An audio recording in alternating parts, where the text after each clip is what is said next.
ಗಂಡ ಮಾಡೋಕ್ಕಾಗದೇ ಇರೋ ಕೆಲಸನ ನೀವು ಮಾಡಿದ್ದೀರಾ. ತುಂಬ ಥ್ಯಾಂಕ್ಸ್ ರಾಜೇಶ್.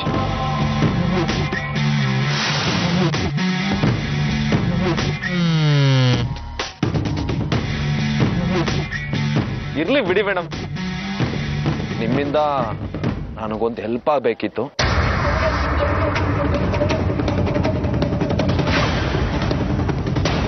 ಏನಿಲ್ಲ ಮೇಡಮ್, ಆ ಭಾರತಿ ಮೇಲೆ ಕೋಪ ಇದೆ.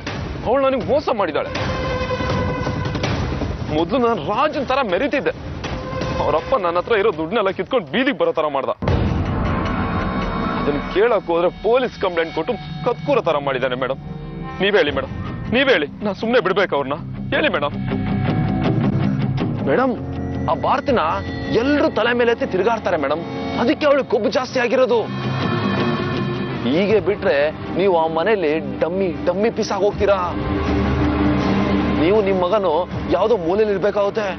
ಯೋಚನೆ ಮಾಡಿ ಮೇಡಮ್.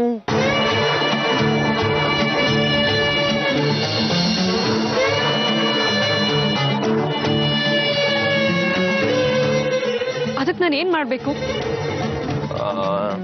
ಒಂದ್ ಕೆಲಸ ಮಾಡೋಣ.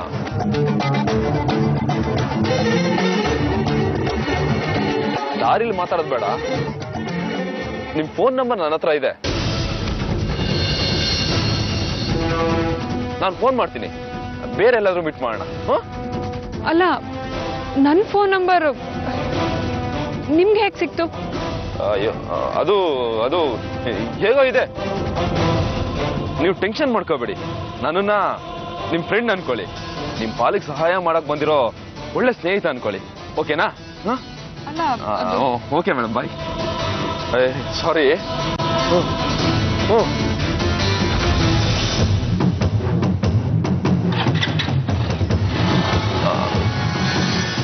ಮೇಡಮ್, ಬರ್ತೀನಿ. ಫೋನ್ ಮಾಡ್ತೀನಿ. ಓಕೆನಾ?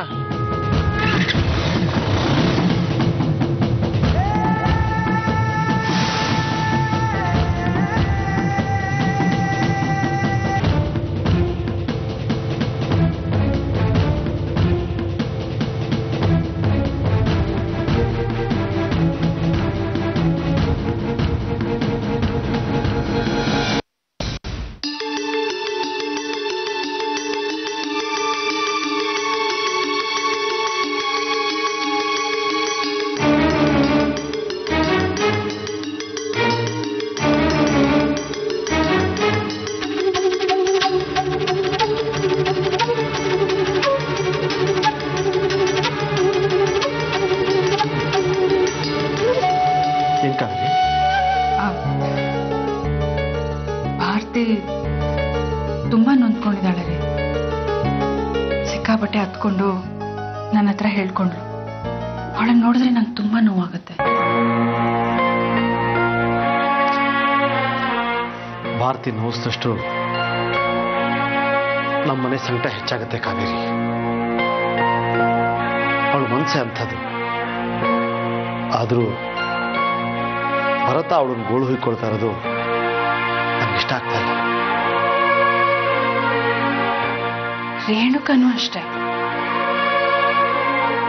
ಹೋಗ್ಲಕ್ಕೂ ಆಗ್ತಾ ಇರೋ, ನುಂಗಕ್ಕೂ ಆಗ್ತಾ ಇರೋ ಬಿಸಿ ತುಪ್ಪದ ಥರ ಆಗ್ಬಿಟ್ಟಿದ್ದಾಳೆ. ಪಾಪ ಭಾರತಿ ನಮ್ಮ ಮನೆ ಮರ್ಯಾದೆ ಉಳಿಸಿದ್ಲು.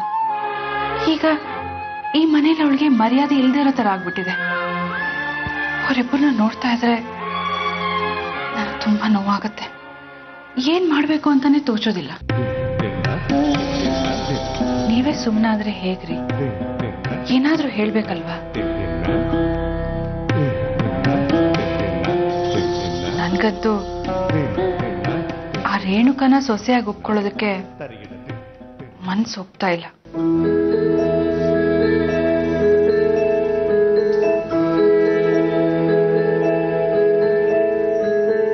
ಹಾಗಂತ ರೇಣುಕನ್ ಕೈ ಬಿಡೋದಕ್ಕೂ ಆಗೋದಿಲ್ಲ. ಅದು ಸರಿನೂ ಅಲ್ಲ. ಆದ್ರೆ ನನ್ನ ಪ್ರಕಾರ ಈ ಮನೆ ಸೊಸೆ ಭಾರತಿನೇ ಹೊರತು ರೇಣುಕ ಅಲ್ಲ.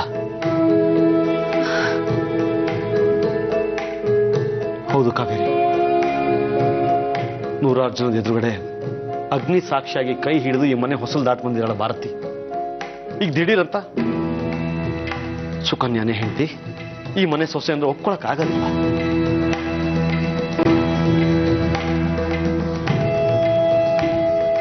ಅವತ್ತು ಆಸ್ಪತ್ರೆಯಲ್ಲಿ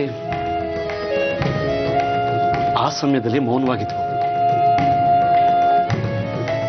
ಏನ್ ತೀರ್ಮಾನ ತಗೋಬೇಕು ಅಂತ ಯೋಚಿಸೋದಕ್ಕೆ ಸಮಯ ಇರಲಿಲ್ಲ, ಅದಕ್ಕೆ ಸುಮ್ಮನಿದ್ವು. ಆದ್ರೆ ಮನೆ ಮರ್ಯಾದೆಗೆ ಅಡ್ಡಿ ಬಂದಾಗ ಸುಮ್ಮನಿರೋದಕ್ಕಾಗೋದಿಲ್ಲ ಕಾವೇರಿ.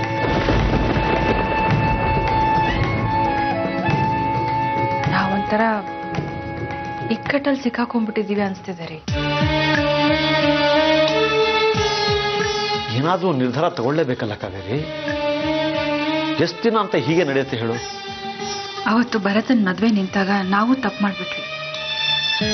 ಆರ್ತಿ ಮನವೊಲಿಸಿ ಈ ಮದ್ವೆಗೆ ಒಪ್ಪಿಸ್ಲೇಬಾರ್ದಾಗಿತ್ತು. ಭರತ ರೇಣುಕನ್ ವಿಷಯ ಮುಚ್ಚಿಟ್ಟು ಅವನು ತಪ್ಪು ಮಾಡ್ಬಿಟ್ಟ. ಈಗ ನೋಡಿ ಪಾಪ ಆ ಭಾರತಿ ಸಂಕಟ ಪಡ್ತಿದ್ದಾಳೆ.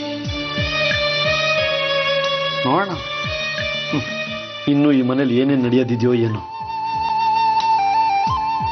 ಆಗೋದೆಲ್ಲ ಆಗೋಯ್ತು. ಈಗ ನಾನು ನೀನು ಚರ್ಚೆ ಮಾಡಿ ಏನು ಪ್ರಯೋಜನ? ಇನ್ನು ಮುಂದೆ ಆ ಭಗವಂತ ಹೇಗೆ ನಡೆಸ್ತಾನೋ ಹಾಗೆ ನಡ್ಕೊಂಡು ಹೋಗ್ಲಿ.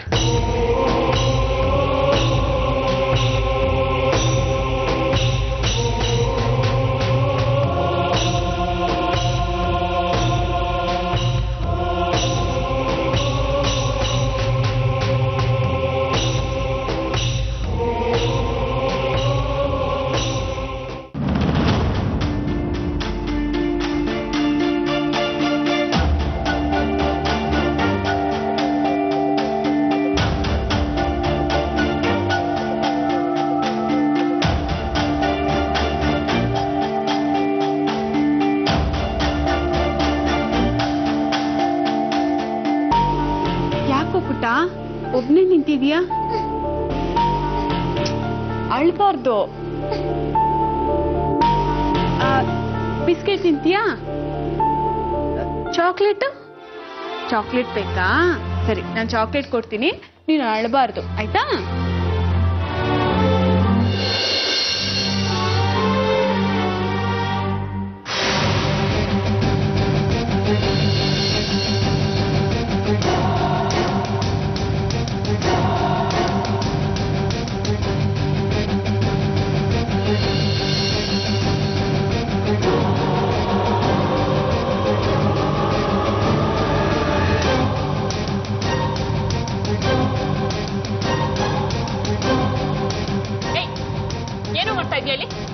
ಎಷ್ಟು ಸಲ ಹೇಳಿದೆ ನಾನು ನಿನ್ಗೆ, ಏನಾದ್ರೂ ಬೇಕಾದ್ರೆ ನನ್ನೇ ಕೇಳು ಅಂತ. ಅವಳತ್ರ ಎಣಿಸ್ಕೋತಾ ಇದೀಯಾ? ನಿನ್ಗೆ ಹೇಳಿದ್ರೆ ಕೂತ್ಕೊಳ್ಳಿ.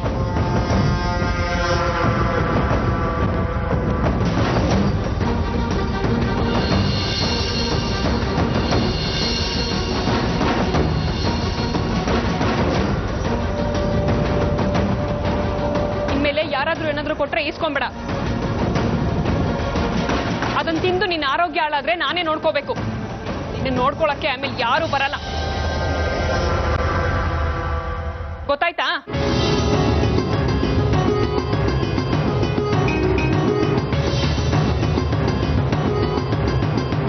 ಬಾರು, ಬಿಸ್ಕೆಟ್ ಚಾಕ್ಲೇಟ್ ಎಲ್ಲ ನಾನೇ ಕೊಡ್ತೀನಿ. ಸಿಕ್ತವ್ರ ಹತ್ರ ಇಸ್ಕೊಬೇಡ, ನಡಿ.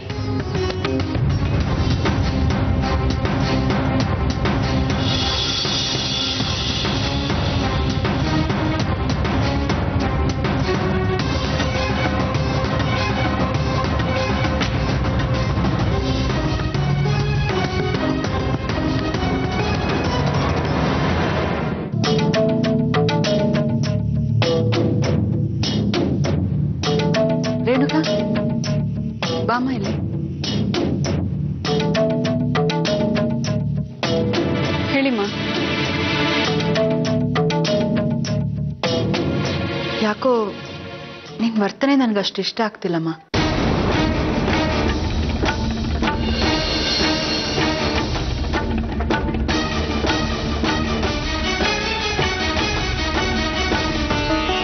ನಾನು ಗಮನಿಸ್ತಾನೆ ಇದ್ದೀನಿ. ಭಾರತಿಗೆ ಯಾಕಮ್ಮ ಅಷ್ಟೊಂದು ಗೋಳಿ ಕೊಟ್ಯಾ? ನಾನೆಲ್ಲಮ್ಮ ಅವಳನ್ನ ಗೋಳು ಇಕ್ಕೋತಾ ಇದ್ದೀನಿ. ಅವಳು ಆ ಥರ ತಿಳ್ಕೊಂಡ್ರೆ ನಾನೇನ್ ಮಾಡ್ಲಿ? ಇಲ್ಲಮ್ಮ, ಅವಳು ನಿನ್ನ ಹಾಗೆ ನೊಂದಿರೋ ಹೆಣ್ಮಗಳು. ನಾವು ನಾವು ಮಾತಾಡಿ ಸಮಸ್ಯೆನ ತಿಳಿಗೊಳಿಸೋಣ ಅಂತ ಪ್ರಯತ್ನ ಪಡ್ತಾ ಇದ್ದೀವಿ. ಆದ್ರೆ ನೀನು ಅವಳನ್ನ ಸುಮ್ನೆ ನೋಯಿಸ್ತಾ ಇದ್ರೆ ಚೆನ್ನಾಗಿರಲ್ಲ ಅಲ್ವಾ? ಅಮ್ಮ, ನಾನು ಕೂಡ ನೊಂದಿರೋಳು. ನನ್ನ ಗಂಡನ ಸಮಸ್ಯೆನ ಮೊದಲೇ ನಿಮ್ಮ ಹತ್ರ ಹೇಳಿದ್ದೀನಿ. ನನ್ನ ಜೀವನ ತ್ರಿಶಂಕು ಪರಿಸ್ಥಿತಿಲಿದೆ. ಯಾರ ಹತ್ರ ಹೇಳಕ್ಕೂ ಆಗದೆ ಬಿಡಕ್ಕೂ ಆಗದೆ ಒಬ್ಳೆ ಒದ್ದಾಡ್ತಾ ಇದ್ದೀನಮ್ಮ. ಆ ಟೆನ್ಷನ್ ಅಲ್ಲಿ ಏನೋ ಮಾತಾಡಿರಬಹುದು. ಅದನ್ನೇ ಅವಳು ರೇಗಿದ್ದೀನಿ ಅಂತ ತಿಳ್ಕೊಂಡ್ರೆ ನಾನೇನಮ್ಮ ಮಾಡ್ಲಿ? ನೀವೇ ಹೇಳಿ. ಅವನವ್ರೀಗ ಹುಷಾರಾಗ್ತಾ ಇದ್ದಾರೆ. ನನ್ನ ಅವಶ್ಯಕತೆ ನಿಮ್ಗಿಲ್ಲ ಅಂತ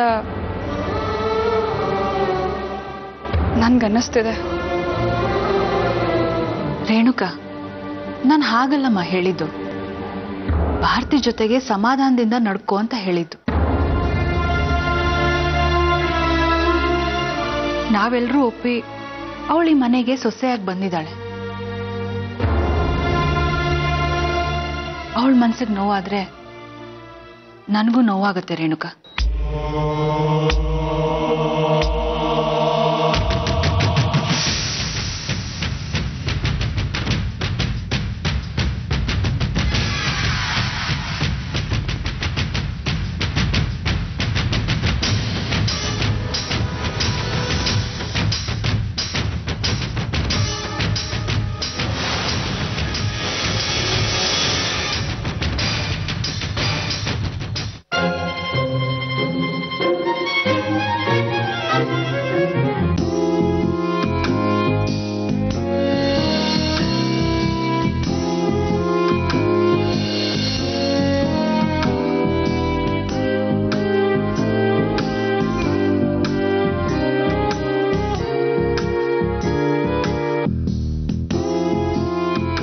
ಶರ,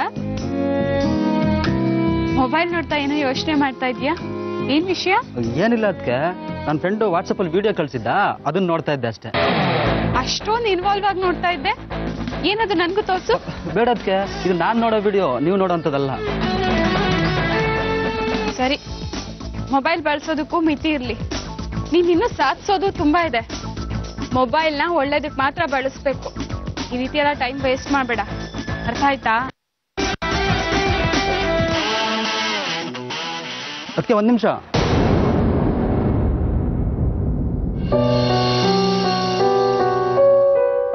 ನೋಡ್ತಾ ಇದ್ರೆ ತುಂಬಾ ನೋವಾಗ್ತಿದೆ. ಅದಕ್ಕೆ ಈ ಮನೇಲಿ ನಿಮ್ಗೆ ನೆಮ್ಮದಿನೇ ಇಲ್ಲ. ನೆಮ್ಮದಿ ಅನ್ನೋದನ್ನ ಮರೆತು ಬದುಕೋದಿಕ್ಕೆ ಪ್ರಯತ್ನ ಮಾಡ್ತಾ ಇದ್ದೀನಿ.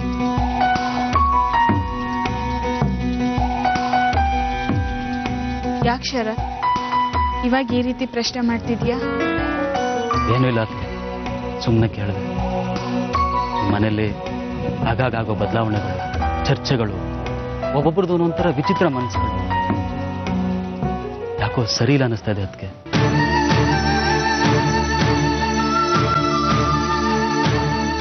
ಇದ್ರ ಪರಿಣಾಮ ನಿಮ್ಮ ಮೇಲೆ ಬೀಳ್ತಾ ಇದೆ ಅಂತ ನನ್ನ ಮನಸ್ಸಿಗೆ ಅನಿಸ್ತಾ ಇದೆ. ಅದಕ್ಕೆ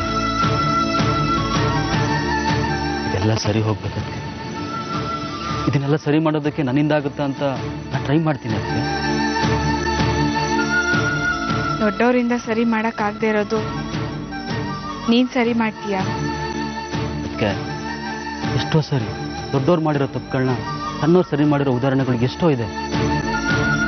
ನಾನೇನು ಯಾರನ್ನೂ ಪ್ರಶ್ನೆ ಮಾಡಕ್ ಹೋಗಲ್ಲ. ಎಲ್ಲೆಲ್ಲಿ ತಪ್ಪುಗಳಾಗಿದೆಯೋ ಅದನ್ನ ಸರಿ ಮಾಡೋ ಪ್ರಯತ್ನ ಮಾಡ್ತೀನಿ ಅಷ್ಟೇ. ಸರಿ ಮಾಡೋದಕ್ಕೆ ಹೋಗಿ ಅದಿನ್ನಷ್ಟು ಹಾಳಾಗ್ಬಾರ್ದಲ್ವಾ? ನೀವೇನು ಯೋಚನೆ ಮಾಡಬೇಡಿ. ಅದಕ್ಕೆ ಟೈಮ್ ನೋಡಿ ನಾನು ಮಾತಾಡ್ತೀನಿ. ಎಲ್ಲರೂ ನಿಮಗೆ ಸಪೋರ್ಟ್ ಮಾಡಬೇಕು. ಆ ರೀತಿ ಮಾಡೇ ಮಾಡ್ತೀನಿ. ನೀವೇನು ಟೆನ್ಷನ್ ಮಾಡ್ಕೊಂಬೇಡಿ.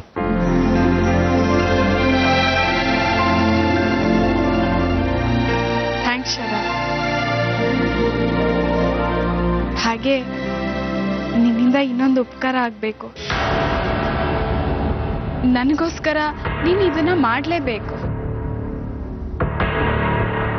ಏನು ಅಂತ ಹೇಳಿ. ಅದಕ್ಕೆ ಮನೋಜನ ಹುಡ್ಕೋದಿಕ್ಕೆ ನೀನ್ ನನಗೆ ಸಹಾಯ ಮಾಡ್ತೀಯಾ?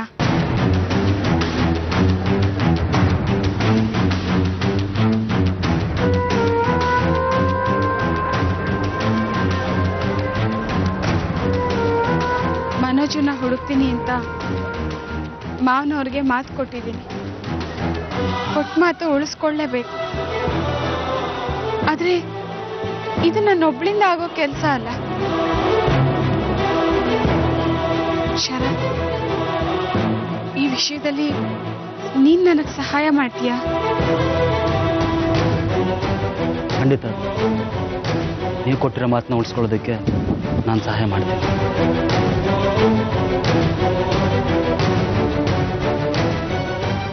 ನೋಡು, ನಿನ್ಗೇನಾದ್ರೂ ಸಹಾಯ ಬೇಕಿದ್ರೆ ಸಂಕೋಚ ಇಲ್ಲದೆ ನನ್ನ ಹತ್ರ ಕೇಳು.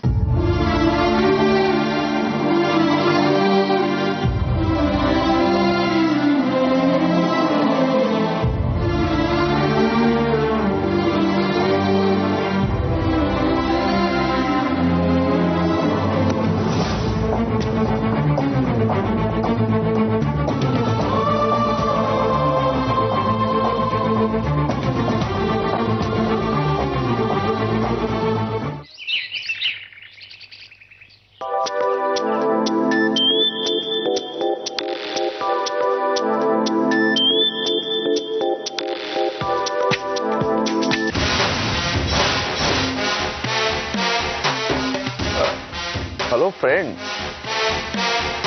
ರಾಜೇಶ್ ಅಲ್ವಾ? ನಾನು ರಾಜೇಶ್. ರೀ, ನನ್ಗೆ ಯಾಕ್ರಿ ಫೋನ್ ಮಾಡಿದೀರಾ? ಫ್ರೀ ಆಗಿದ್ದೆ, ನಿಮ್ಮ ಹತ್ರ ಮಾತಾಡ್ಬೇಕು ಅನಿಸ್ತು, ಅದಕ್ಕೆ ಫೋನ್ ಮಾಡಿದೆ. ನನ್ನ ಹತ್ರ ಏನ್ರಿ ಮಾತ್ ನಿಮ್ಗೆ? ಭಾರತಿ ಅಪ್ಪ ಅಮ್ಮ ಅಲ್ಲೇ ಇದ್ದಾರಾ? ಇನ್ನೂ ತಿನ್ಕೊಂಡು ಉಣ್ಕೊಂಡು ಅಲ್ಲೇ ಓಡಾಡ್ತಿದಾರಾ? ಏನ್ ಕತೆ?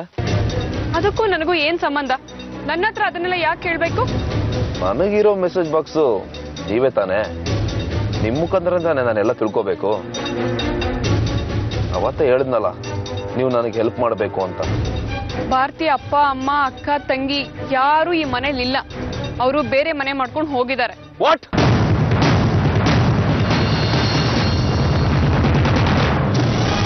ಹೌದಾ? ಇದು ನನಗೆ ಗೊತ್ತೇ ಇಲ್ವಲ್ರಿ? ಊರಲ್ಲಿ ಆಗೋದೆಲ್ಲ ನಿಮಗ್ ಗೊತ್ತಾಗ್ಲೇಬೇಕು ಅಂತ ಏನಾದ್ರೂ ರೂಲ್ಸ್ ಇದೆಯಾ? ಅಯ್ಯೋ, ಅದು ಆಗಲ್ಲ ರೀ. ಊರಲ್ಲಿರೋ ಜನ ನನ್ನ ಹತ್ರನೇ ವ್ಯವಹಾರ ಮಾಡೋದು, ಹಾಗಾಗಿ ಏನೇ ಆದ್ರೂ ನನಗೆ ಗೊತ್ತಾಗುತ್ತೆ. ಈ ರಾಮಪ್ಪ ತುಂಬಾ ಖತರ್ನಾಕ್. ನನಗೆ ಹೇಳ್ದೆ ಕೇಳ್ದೆ ಮನೆ ಮಾಡಿದ್ದಾನೆ. ಎಲ್ಲಿ ನನಗೆ ಹೇಳ್ಬಿಟ್ರೆ ಸ್ವೀಟ್ ವೇಸ್ಟ್ ಆಗುತ್ತೆ ಅಂತ ನನಗೆ ಹೇಳಿಲ್ಲ. ಹೋಗ್ಲಿ ಬಿಡಿ, ಅವ್ರ ಮನೆ ಎಲ್ಲಿ? ಅವ್ರು ಎಲ್ಲಿ ಮನೆ ಮಾಡ್ಕೊಂಡಿದ್ದಾರೋ ನನಗೆ ಗೊತ್ತಿಲ್ಲ. ಅದನ್ನ ನಾನ್ ಯಾಕೆ ಕೇಳಿ? ಅದ್ರ ಅಗತ್ಯ ನನ್ಗಿಲ್ಲ ರೀ. ನಿಮಗ್ ಅಗತ್ಯ ಇಲ್ಲದೆ ಇರಬಹುದು, ಆದ್ರೆ ನನಗ್ ಅಗತ್ಯ ಇದೆಯಲ್ವಾ? ನಾನ್ ನಿಮ್ ಬೆಸ್ಟ್ ಫ್ರೆಂಡ್ ಅಲ್ವಾ? ಪ್ಲೀಸ್, ರಾಮಪ್ಪನ್ ಮನೆ ಎಲ್ಲಿದೆ ಅಂತ ತಿಳ್ಕೊಂಡು ಹೇಳಿ. ಫೋನ್ ಮಾಡ್ತೀರಲ್ವಾ? ಸರಿ ಮೇಡಮ್, ಬಾಯ್.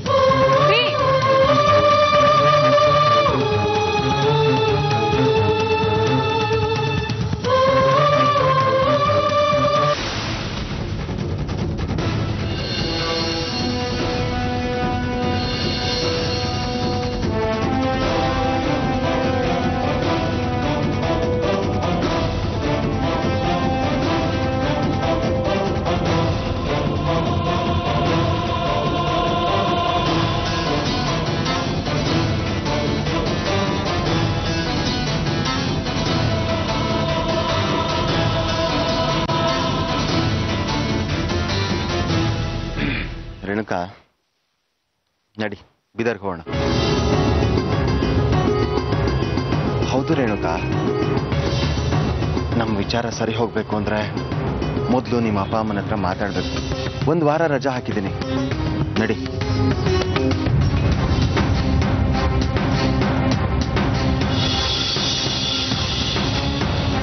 ಮೊದಲು ನಿಮ್ಮ ಮನೇಲಿ ಮಾತಾಡಿ ಕನ್ವಿನ್ಸ್ ಮಾಡೋಣ. 2 ಮನೆ ಸಂಬಂಧ ಗಟ್ಟಿಯಾದಾಗಲೇ ನಮ್ಮ ಸಮಸ್ಯೆ ಪರಿಹಾರ ಆಗೋದು ಅಂತ ನನಗನ್ನಿಸ್ತಾ ಇದೆ.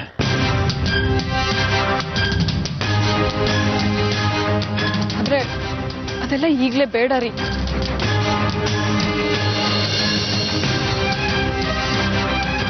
ನಾನು ಈಗಷ್ಟೇ ಈ ಮನೆ ಕಾಲಿಟ್ಟಿದ್ದೀನಿ. ಯಾರ ಜೊತೆನೂ ಸರಿಯಾಗಿ ಹೊಂದ್ಕೊಂಡಿಲ್ಲ. ಅದು ಅಲ್ದೆ ನಿಮ್ಮ ಅಪ್ಪ ಅಮ್ಮನ್ಗೆ ನಾನು ಸೊಸೆ ಅನ್ನೋದಿನ್ನೂ ಗೊತ್ತಾಗಿಲ್ವಲ್ಲ. ಅದು ರೀ,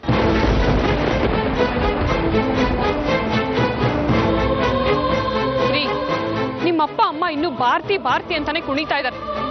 ಅವಳಿಗಿಂತ ನಾನೇ ಬೆಸ್ಟ್ ಅನ್ನೋದನ್ನ ಮೊದಲು ಪ್ರೂವ್ ಮಾಡ್ಬೇಕು. ಆಗ್ಲೇನೆ ನಾನು ಈ ಮನೆಯಲ್ಲಿ ಗಟ್ಟಿಯಾಗಿ ನಿಂತ್ಕೊಳ್ಳೋಕ್ಕಾಗೋದು. ನನಗೆ ಈಗೀಗ ಭಾರತಿ ಬಗ್ಗೆ ಗೊತ್ತಾಗ್ತಾ ಇದೆ. ಅವಳು ಸರಿ ಇಲ್ಲ ಅನ್ನೋದನ್ನ ಮೊದಲು ಪ್ರೂವ್ ಮಾಡ್ಬೇಕು. ಆಮೇಲೆ ನಿಮ್ಮ ಅಪ್ಪ ಅಮ್ಮನ ಎದುರಿಗೆ ನಾನ್ ನಿಮ್ ಸೊಸೆ ಅಂತ ಧೈರ್ಯವಾಗಿ ನಿಂತು ಹೇಳ್ತೀನಿ. ಆಗ ಅವರು ಒಪ್ಕೊಂಡೇ ಒಪ್ಕೋತಾರ್ರಿ.